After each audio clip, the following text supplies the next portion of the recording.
നമസ്കാരം. BJPയെയും RSSനെയും അകാരണമായി അധിക്ഷേപിച്ചുകൊണ്ടിരിക്കുന്നത് ചിലർക്ക് ഒരു സുഖമുള്ള കാര്യമാണ്. അവരിൽ പലരും കാര്യമറിഞ്ഞുകൊണ്ടല്ല ഇങ്ങനെയൊക്കെ പറയുന്നത്. ഇങ്ങനെ പറഞ്ഞാൽ അവർക്ക് കിട്ടുന്ന കയ്യടി, അവർക്ക് കിട്ടുന്ന ലൈക്ക്, അവർക്ക് കിട്ടുന്ന അംഗീകാരം അത് തന്നെയാണ് ഇവരെ കൊണ്ട് ഇങ്ങനെ പറയിപ്പിക്കുന്നത്. ഇങ്ങനെ വാതോരാതെ സംഘവിരുദ്ധത പറഞ്ഞുകൊണ്ടിരിക്കുന്ന ഇവരൊക്കെ നാളെ സംഘികളാവുമോ ഇല്ലയോ എന്ന് നമുക്ക് തറപ്പിച്ച് പറയാൻ നിവൃത്തിയൊന്നുമില്ല. അത്തരക്കാരിൽ പലരും നേരം വെളുത്തപ്പോൾ BJPക്കാരും സംഘികളുമായത് നമ്മളൊക്കെ കണ്ടതാണ്. ഇവരൊക്കെ ഏത് മൂഢസ്വർഗത്തിലാണ് ജീവിക്കുന്നത് എന്ന് നമുക്ക് പലപ്പോഴും തോന്നിപ്പോകും. അവരുടെയൊക്കെ വാക്കുകളിലെ വൈകാരികത കണ്ടാൽ, അവരുടെയൊക്കെ കണ്ണീരിൻ്റെ ആഴം കണ്ടാൽ നമ്മൾ തന്നെ മൂക്കത്ത് വിരൽ വെച്ച് പോവും. ഇങ്ങനെ കടുത്ത BJP വിരുദ്ധനായിരിക്കുന്ന ഒരാളാണ് അറിയപ്പെടുന്ന തമിഴ് നടൻ പ്രകാശ് രാജ്. അവസരം കിട്ടുമ്പോഴൊക്കെ സംഘപരിവാറിനെതിരെ, സംഘപരിവാർ സംവിധാനങ്ങൾക്കെതിരെ ആഞ്ഞടിക്കും. അവർ ആഗ്രഹിക്കുന്ന തരത്തിൽ കോടതി വിധി വന്നില്ലെങ്കിൽ പോലും അവർ അസ്വസ്ഥരാകും.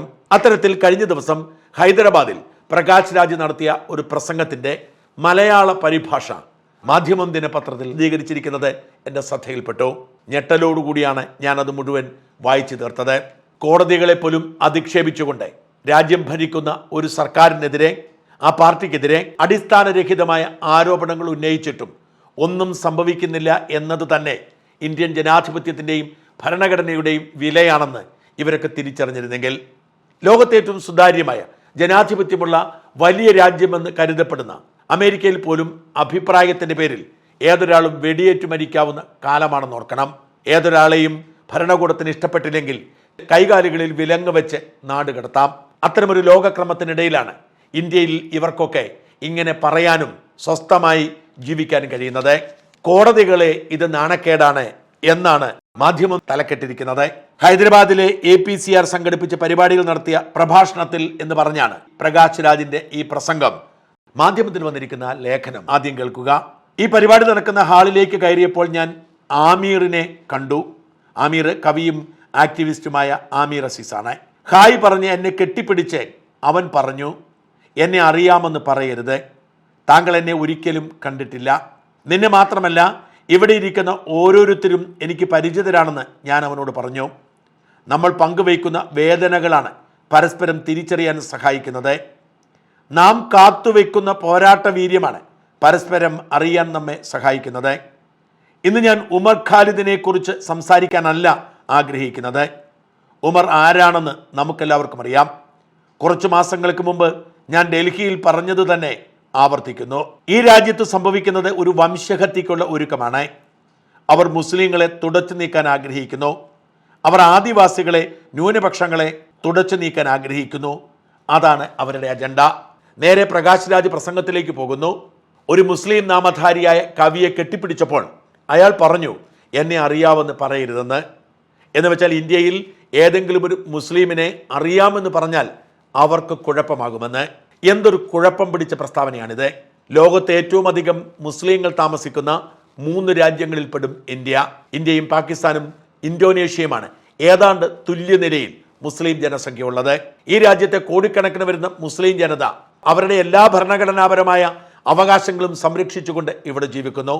അതുകൊണ്ടാണ് ഇസ്ലാമിക രാജ്യങ്ങൾ ഈ ഭരണാധികാരിയായ മോദിയെ വിളിച്ച് അവരുടെ രാജ്യത്തെ പരമോന്നത പുരസ്കാരം കൊടുത്ത് ആദരിക്കുന്നത്. എന്നിട്ട് പറയുകയാണ്, മുസ്ലിം നാമധാരിയായ ഒരാളെ പരിചയമുണ്ടെന്ന് പറയുന്ന ഹിന്ദുവിന് പോലും ഈ നാട്ടിൽ ജീവിക്കാൻ കഴിയില്ലെന്ന്. 2 കാര്യങ്ങൾ അതിനുശേഷം കൂട്ടിച്ചേർക്കുന്നു. അവർ, അതായത് BJPയും സംഘപരിവാരും, അവരുടെ ലക്ഷ്യം മുസ്ലിമുകളെയും ആദിവാസികളെയും ന്യൂനപക്ഷങ്ങളെയും തുടച്ചു നീക്കുകയാണ്, വംശഹത്യ ചെയ്യുകയാണെന്ന്. എന്തടിസ്ഥാനത്തിലാണ് നിങ്ങളിങ്ങനെ പറയുന്നത്? വംശഹത്യയുടെ കഥകൾ നമ്മൾ ബംഗ്ലാദേശിലും പാകിസ്ഥാനിലും ഇറാനിലും ഇറാഖിലുമൊക്കെ കേൾക്കുന്നുണ്ട്. പക്ഷേ ഇവിടെ വംശഹത്യ പോയിട്ട് ഒരു മനുഷ്യൻ പോലും അവൻ്റെ മതത്തിൻ്റെ പേരിൽ അവഗണിക്കപ്പെടുന്നില്ല. ഏതെങ്കിലും ഭ്രാന്ത് പിടിച്ച ഒരാൾക്കൂട്ടം മതത്തിൻ്റെ പേരിൽ ഒരാളെ കൊല്ലുന്ന സാഹചര്യം ഉണ്ടായാൽ അവന് നിയമ സംവിധാനങ്ങൾ വെറുതെ വിടാറില്ല. അത് ലോകത്തെല്ലായിടത്തും സംഭവിക്കുന്നതാണ്. എന്നിട്ടും പറയുന്നു, ആദിവാസിയെയും മുസൽമാനെയും ന്യൂനപക്ഷങ്ങളെയും വംശഹത്യ ചെയ്യാനാണ് RSS കുടികൊള്ളുന്നതെന്ന്. കഴിഞ്ഞ 11 വർഷമായി ഈ രാജ്യം ഭൂരിപക്ഷത്തോടെ ഭരിക്കുന്നത് സംഘപരിവാരാണ്. എന്നിട്ട് നമുക്കറിയാവുന്ന എത്ര മുസ്ലിങ്ങളെ, ക്രിസ്ത്യാനികളെ, ആദിവാസികളെ ഇവർ തുടച്ചു നീക്കി നാട് കടത്തി. മുസ്ലിമും ആദിവാസിയും ക്രിസ്ത്യാനിയും ഒക്കെ ആക്രമിക്കപ്പെട്ടിട്ടുണ്ടാവാം, കൊല്ലപ്പെട്ടിട്ടുണ്ടാവാം. അതവർ മുസ്ലിം ആയതുകൊണ്ടോ ആദിവാസി ആയതുകൊണ്ടോ ക്രിസ്ത്യാനി ആയതുകൊണ്ടോ അല്ല. അത് 140 കോടി ജനങ്ങളുള്ള ഒരു രാജ്യത്തെ നിരവധി ക്രിമിനലുകൾ ഉള്ളതുകൊണ്ടാണ്.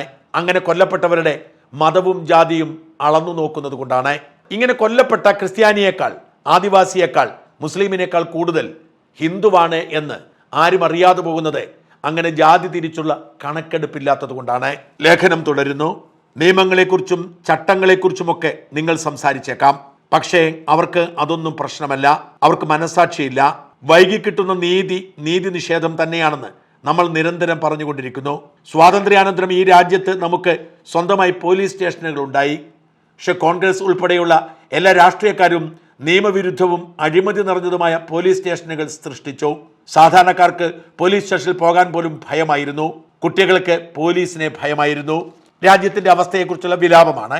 എന്നാൽ കഴിഞ്ഞ 2 പതിറ്റാണ്ട് അല്ലെങ്കിൽ 1.5 പതിറ്റാണ്ട് മുമ്പ് വരെ ഒരു അതിക്രമം നടക്കുമ്പോൾ ആരെങ്കിലും നമ്മളെ നിശബ്ദരാക്കാൻ ശ്രമിക്കുമ്പോൾ നമ്മൾ എപ്പോഴും ഒരു വാക്ക് കേൾക്കാറുണ്ടായിരുന്നു: കോടതിയിൽ കാണാമെന്ന്. കാരണം കോടതി നമ്മളുടെ അവസാന പ്രതീക്ഷയായിരുന്നു. കോടതിയിൽ നിന്ന് നീതി ലഭിക്കുമെന്ന് നമുക്കുറപ്പായിരുന്നു. കോടതി ഒരു രാഷ്ട്രീയ പാർട്ടിയുടെയും ഭാഗമല്ലെന്ന് നമുക്കറിയാമായിരുന്നു. ഭരിക്കുന്ന സർക്കാരിൻ്റെയോ ഒരു മതസ്ഥാപനത്തിൻ്റെയോ ഉടമസ്ഥതയിലുള്ളതല്ലെന്ന് നമുക്കറിയാമായിരുന്നു. എന്നാൽ ഇന്ന് ഈ വേദിയിൽ നിന്ന് ഞാൻ പറയാൻ ആഗ്രഹിക്കുന്നു, ഇന്ത്യയിലെ കോടതികളെ നിങ്ങൾ ഈ നാടിന് നാണക്കേടാണ്. കാരണം നിങ്ങൾ നീതിയോടെ ഏറ്റവും വലിയ കുറ്റകൃത്യമാണ് ചെയ്യുന്നത്. ശ്രീ പ്രകാശ് രാജിനെ ഇങ്ങനെ ഒരു പബ്ലിക് യോഗത്തിൽ നിന്ന് വിളിച്ചു പോകാൻ കഴിയുന്നത് ഇന്ത്യൻ ജനാധിപത്യത്തിൻ്റെ മഹത്വമാണെന്ന് തിരിച്ചറിയണം. നിങ്ങളിത് പറഞ്ഞിരുന്നത് സൗദിയും UAEയും ഇറാനും അടങ്ങുന്ന ഒരു ഇസ്ലാമിക രാജ്യത്തായിരുന്നെങ്കിൽ, അല്ലെങ്കിൽ ബ്രിട്ടനും അമേരിക്കയും അടങ്ങുന്ന ഒരു പാശ്ചാത്യ രാജ്യത്തായിരുന്നെങ്കിൽ നിങ്ങളെ കാത്തിരിക്കുന്നത് ജയിലാവുമായിരുന്നു. ഓർക്കണം, ലോകത്തെ ഏറ്റവും സമ്പന്ന രാജ്യമായ അമേരിക്കയിൽ കോടതികളെ നിയോഗിക്കുന്നത് പോലും രാഷ്ട്രീയമനുസരിച്ച് അതാത് പ്രസിഡന്റുമാരാണ്. കഴിഞ്ഞ ദിവസം വെനസ്വേലിയൻ പ്രസിഡന്റ് മഡൂറോയെ തട്ടിക്കൊണ്ടുപോയി ഹാജരാക്കിയത് 93 വയസ്സുള്ള ഒരു ന്യായാധിപന്റെ മുമ്പിലായിരുന്നു. അത്തരം മാതൃകകൾക്ക് മുമ്പിലാണ് പ്രധാനമന്ത്രിയെ പോലും ശാസിക്കാനും ശിക്ഷിക്കാനും അധികാരമുള്ള ഒരു നിയമവ്യവസ്ഥ നമുക്കുള്ളത്. നിങ്ങൾ ആഗ്രഹിക്കുന്നത് പോലെ ഉമർ ഖാലിദ് എന്ന ഭീകരവാദിക്ക് ജാമ്യം കിട്ടാതെ വന്നപ്പോൾ നിങ്ങൾ ഈ കോടതി സംവിധാനത്തെ ഇങ്ങനെ തള്ളിപ്പറയുമ്പോൾ നിങ്ങൾ ഇന്ത്യയെ തന്നെ തള്ളിപ്പറയുന്നുവെന്ന് പ്രകാശ് രാജ് മനസ്സിലാക്കണം. നമ്മൾ എല്ലാവരും പോരാടുന്നത് BJPയോടാണ്. എന്നാൽ യഥാർത്ഥത്തിൽ നമ്മൾ പോരാടേണ്ടത് RSSനോടാണ്. ഹിറ്റ്ലർ എന്തുകൊണ്ട് പരാജയപ്പെട്ടു എന്നതിനെക്കുറിച്ച് കഴിഞ്ഞ ദിവസം ഞാൻ ഒരു രാഷ്ട്രീയ വിശകലന വിദഗ്ധനോട് സംസാരിച്ചു. മുസോളിനി എന്തുകൊണ്ട് പരാജയപ്പെട്ടു? കാരണം അവർ ഒരു രാഷ്ട്രീയ പാർട്ടി തുടങ്ങി. ഇവിടെ RSS ഒരു രാഷ്ട്രീയ പാർട്ടിയല്ല. അതായത് RSS രാഷ്ട്രീയ പാർട്ടി അല്ലാത്തതുകൊണ്ട് പരാജയപ്പെടില്ല. ഹിറ്റ്ലറും മുസോളിനിയും രാഷ്ട്രീയ പാർട്ടി തുടങ്ങിയതുകൊണ്ട് പരാജയപ്പെട്ടു എന്നാണ് ഇദ്ദേഹത്തിൻ്റെ വിലാപം. ഞാൻ പഞ്ചതന്ത്ര കഥ വായിക്കുകയായിരുന്നു. ഒരു കുളവും അതിനുള്ളിൽ നിങ്ങൾക്ക് കാണാൻ കഴിയാത്ത ഒരു രാക്ഷസനുമുണ്ട്. പക്ഷെ അതിനു മുകളിൽ ഒരു താമരയുണ്ട്. നിങ്ങൾ താമരയുമായാണ് പോരാടുന്നത്. എന്നാൽ താമരയെ നയിക്കുന്ന ആഴത്തിലുള്ള ശക്തിയോട് പോരാടുക. ഈ രാജ്യത്തിൻ്റെ സ്വാതന്ത്ര്യത്തിനായി പോരാടിയ 1-2 അംഗങ്ങളുടെ പേരുകൾ പോലും അവകാശപ്പെടാൻ കഴിയാത്ത ഒരു സംഘടന ഈ രാജ്യത്തുണ്ട്. അടുത്തിടെ പ്രധാനമന്ത്രി മോദിയുടെ ഇമെയിൽ വിലാസത്തിൽ എനിക്ക് ഒരു കത്ത് ലഭിച്ചു. നിങ്ങളിൽ മിക്കവർക്കും അത് നവംബർ 26-ന് ലഭിച്ചിട്ടുണ്ടാകും. നുണകൾ നിറഞ്ഞ ഒരു കത്ത്, മനോഹരമായ നുണകൾ. ഈ രാജ്യത്തിന് ഒരു ഭരണഘടന ഇല്ലായിരുന്നെങ്കിൽ താൻ ഇത്തരമൊരു സ്ഥാനത്ത് എത്തുമായിരുന്നില്ല എന്ന് അദ്ദേഹം പറയുന്നു.